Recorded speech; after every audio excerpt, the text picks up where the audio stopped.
ಮಹಿಳೆಯರಿಂದ ರಂಗೋಲಿ. ಗ್ರಾಮಗಳಲ್ಲಿ ರಂಗೋಲಿಯ ರಂಗು. ಮಹಿಳೆಯರ ಕ್ರಿಯಾಶೀಲತೆಗೆ ರಂಗೋಲಿ ಸ್ಪರ್ಧೆ ಸಾಕ್ಷಿ.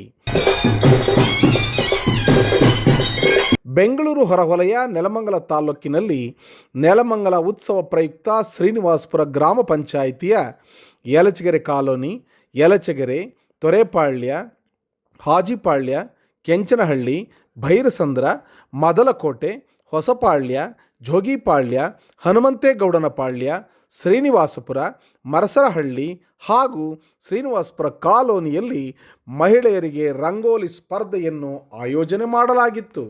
ರಂಗೋಲಿ ಸ್ಪರ್ಧೆಯಲ್ಲಿ ಗೆದ್ದಂತಹ ವಿಜೇತರಿಗೆ ಅಲ್ಲೇ ಬಹುಮಾನ ವಿತರಣೆ ಮಾಡಿ ರಂಗೋಲಿ ಸ್ಪರ್ಧೆಯಲ್ಲಿ ಭಾಗವಹಿಸಿದ ಎಲ್ಲ ಮಹಿಳೆಯರಿಗೂ ಸಮಾಧಾನಕರ ಬಹುಮಾನವನ್ನು ನೆಲಮಂಗಲ ತಾಲೂಕಿನ ಜನಸ್ಪಂದಿತ ಶಾಸಕರಾದ ಎನ್ ಶ್ರೀನಿವಾಸ್ ವಿತರಣೆ ಮಾಡಿದರು.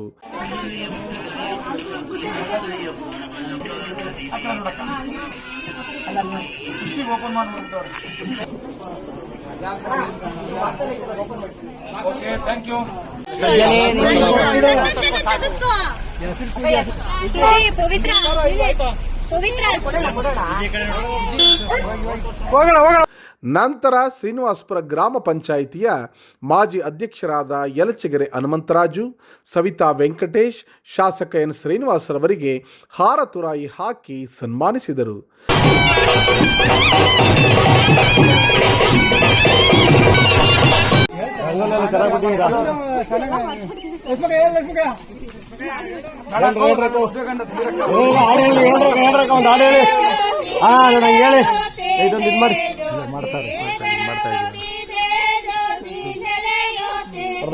ಆಡ್ತೀರಾ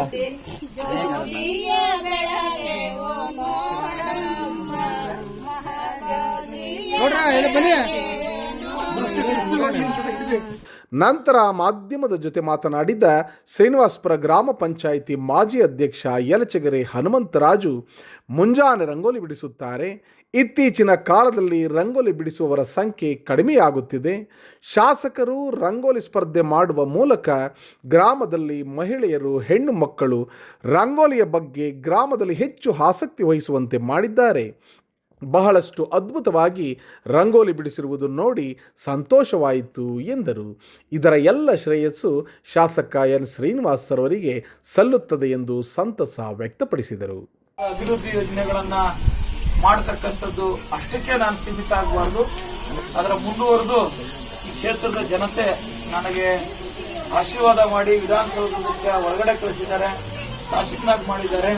ಹಾಗಾಗಿ ಅವರು ಋಣ ತೀರಿಸತಕ್ಕಂಥ ಭಾಗವಾಗಿ ನಾನು ವೈಯಕ್ತಿಕವಾಗಿ ಏನಾದರೂ ಒಂದು ಕಾರ್ಯಕ್ರಮವನ್ನು ನಮ್ಮ ಕ್ಷೇತ್ರದ ಜನತೆಗೆ ಕೊಡಬೇಕು ಅಂತ ಹೇಳಿ ನಾನು ನಮ್ಮ ಪಕ್ಷದ ಮುಖಂಡರು, ಕಾರ್ಯಕರ್ತರೆಲ್ಲ ಒಂದು ಚರ್ಚೆ ಮಾಡೋದು. ಆ ಚರ್ಚೆ ಮಾಡಿದಂಥ ಸಂದರ್ಭದಲ್ಲಿ ಯಾವ ಕಾರ್ಯಕ್ರಮ ಮಾಡಬಹುದು ಅಂತ ಯೋಚನೆ ಮಾಡಿದಾಗ ನೆಲಮಂಗಲ ಉತ್ಸವ ಅಂತ ಹೆಸರಿಟ್ಟು ನೆಲಮಂಗಲ ಉತ್ಸವದ ಕಾರ್ಯಕ್ರಮದ ಅಡಿಯಲ್ಲಿ ಹಲವಾರು ರೀತಿಯ ಕಾರ್ಯಕ್ರಮಗಳನ್ನ ಮಾಡಬೇಕು ಅಂತ ತೀರ್ಮಾನ ಮಾಡಿದೆ. ಅದರಲ್ಲಿ ಹನುಮಂತರಾಜ ನಾನು ವಿಶೇಷವಾಗಿ ವಿದ್ಯಾರ್ಥಿಗಳಿಗೆ, ಮಹಿಳೆಯರಿಗೆ, ಯುವಕರಿಗೆ, ರೈತರಿಗೆ ಕಾರ್ಯಕ್ರಮ ಮಾಡಬೇಕು ಅಂತ ತೀರ್ಮಾನ ಮಾಡಿದೆ.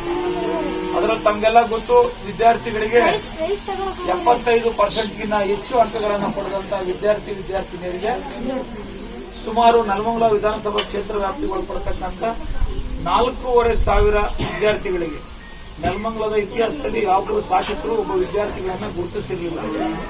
ನಾನು 75% ಅಂಕಗಳನ್ನ ತೆಗೆದಿರ್ತಕ್ಕಂಥ ವಿದ್ಯಾರ್ಥಿಗಳನ್ನ ಒಂದೇ ವೇದಿಕೆ ಕರೆಸಿ, ರಾಜ್ಯದ ಮಂತ್ರಿಗಳನ್ನ ಕರೆಸಿ, ಸ್ವಾಮೀಜಿಗಳನ್ನ ಕರೆಸಿ ಅವರಿಗೆ ಒಂದೇ ವೇದಿಕೆಯಲ್ಲಿ ಸನ್ಮಾನ ಮಾಡಿ ನನ್ನ ಕೈಲಾದಂತಹ ಒಂದು ಸಣ್ಣ ಉಡುಗೊರೆ ಕೊಟ್ಟಿದ್ದು, ಇನ್ನೂ ಚೆನ್ನಾಗಿ ಓದಬೇಕು, ನಿಮ್ಮ ತಂದೆ ತಾಯಿಗೆ ನಿಮ್ಮ ಹುಟ್ಟಿರ್ತಕ್ಕಂಥ ಊರಿಗೆ ಒಳ್ಳೆ ಹೆಸರು ತರಬೇಕು, ನಮ್ಮ ತಾಲೂಕಿಗೆ ಹೆಸರು ತರಬೇಕು ಅಂತ ಹೇಳಿ ನಾನು ಅವರಿಗೆ ಅಭಿಮಾನದಿಂದ ಸನ್ಮಾನವನ್ನ ಮಾಡಿ ಕಳಿಸಿದೆ.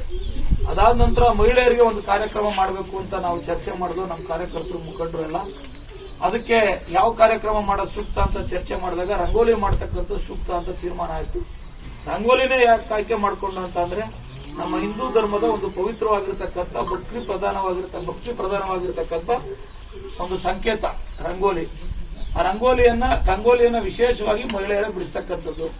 ಆ ರಂಗೋಲಿ ಕಾರ್ಯಕ್ರಮವನ್ನ ಮಹಿಳೆಯರಿಗೆ ಆಯೋಜನೆ ಮಾಡಿದ್ರೆ ಅವರಲ್ಲಿರ್ತಕ್ಕಂಥ ಕಲೆಗೆ, ಅವರಲ್ಲಿರ್ತಕ್ಕಂಥ ನಮ್ಮ ಸಂಸ್ಕೃತಿಗೆ, ಅವರ ಪ್ರತಿಭೆಯನ್ನ ನಾವು ಗುರುತಿಸಿದಂಗಾಗ್ತದೆ. ಆ ಗುರುತಿಸಿದ ಮೇಲೆ ಅವ್ರಿಗೊಂದು ಗೌರವಿಸಿ ಪ್ರೋತ್ಸಾಹಿಸಕ್ಕಾಗ್ತದೆ ಅಂತಕ್ಕಂಥದ್ದು ಒಂದು ಉದ್ದೇಶ. ಮತ್ತೊಂದು ಉದ್ದೇಶ, ರಂಗೋಲಿ ನೆಪದಲ್ಲಿ ನಾನು ಊರುಗಳಿಗೆ ಬಂದಾಗ ಆ ಊರಿನ ಸಮಸ್ಯೆ ನನ್ನ ಗಮನಕ್ಕೆ ತರ್ತೀರಾ, ಗ್ರಾಮಸ್ಥರಿರ್ಬೋದು, ಮಹಿಳೆಯರಿರ್ಬೋದು, ನನ್ನ ಗಮನಕ್ಕೆ ತಂದಾಗ ಅದನ್ನ ಬಗೆಹರಿಸ್ತಕ್ಕಂಥ ಕೆಲಸವನ್ನ ಮಾಡಬಹುದು ಅನ್ನೋದು ಮತ್ತೊಂದು ಉದ್ದೇಶ. ಈಗ ನನಗೆ ಇಲ್ಲಿ ಬಂದಾದ್ಮೇಲೆ ಎಲ್ಲರೂ ಮಹಿಳೆಯರು ಹೇಳಿದ್ರು, ವಯಸ್ಸಾದಂತ ಎಲ್ಲ ಯಜಮಾನರು ಹೇಳಿದ್ರು ಬಸ್ಸಿನ ಸಮಸ್ಯೆ ಐತೆ ಅಂತ ಬೇಕು ಅಂತ.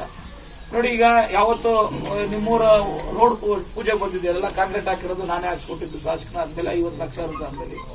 ಹನುಮಂತರಾಜಣ್ಣ ನಮ್ಮ ಮುಖಂಡರು ಜೊತೆಲಿರೋ ಒಂದು 20-25 ಜನ ಪಂಚಾಯತಿ ಮೆಂಬರ್ ಬಂದಿದ್ರು, ಮಾತಾಡ್ಸ್ಕೊಂಡೆ ನಮಸ್ಕಾರ ಹಾಕಿ ಮಂಗಳಾರತಿ ಹೊಂಟದೆ ಪೂಜೆ ಮಾಡಿ. ನೀವೆಲ್ಲ ಸಿಗಲ್ಲ, ನೀವೆಲ್ಲ ಸಿಗ್ಬೇಕು ಅಂದ್ರೆ ನೀವೆಲ್ಲ ಓಟ್ ಹಾಕಿ ನಾನು MLA ಮಾಡಿದ್ದೀರಾ. ನಾನ್ ನಿಮ್ಮನ್ನ ಬಂದು ಭೇಟಿ ಮಾಡ್ಬೇಕಲ್ಲ, ನೀವು ನನ್ನ ಮುಖ MLA ಅಪ್ಪ ನಾವು ನೋಡಿದ್ರು, ನಮ್ಮ ಊರಿಗೆ ಬಂದಿದ್ರು, ನಮ್ ಕಷ್ಟ ಸುಖ ಕೇಳಿದ್ರು, ಒಂದು ಅರ್ಧ ಗಂಟೆ ನಮ್ಮ ಜೊತೆ ಇದ್ರು ಅನ್ನೋ ಭಾವನೆ ನಿಮ್ಗೂ ಬರ್ಬೇಕಲ್ಲ. ಹಾಗಾಗಿ ಅದನ್ನ ರಂಗೋಲಿ ಮುಖಾಂತರ ಮಾಡಿದ್ರೆ ಅರ್ಥ ಇರ್ತದೆ.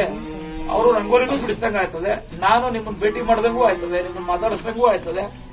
ಕಲೆ ಸಂಸ್ಕೃತಿನ ಉಳಿಸಿ ಬೆಳೆಸ್ತಕ್ಕಂಥದ್ದು ಒಂದ್ ಕಡೆ, ನಿಮ್ಮನ್ನ ಭೇಟಿ ಮಾಡ್ತಕ್ಕಂಥದ್ದು ಮತ್ತೊಂದ್ ಕಡೆ.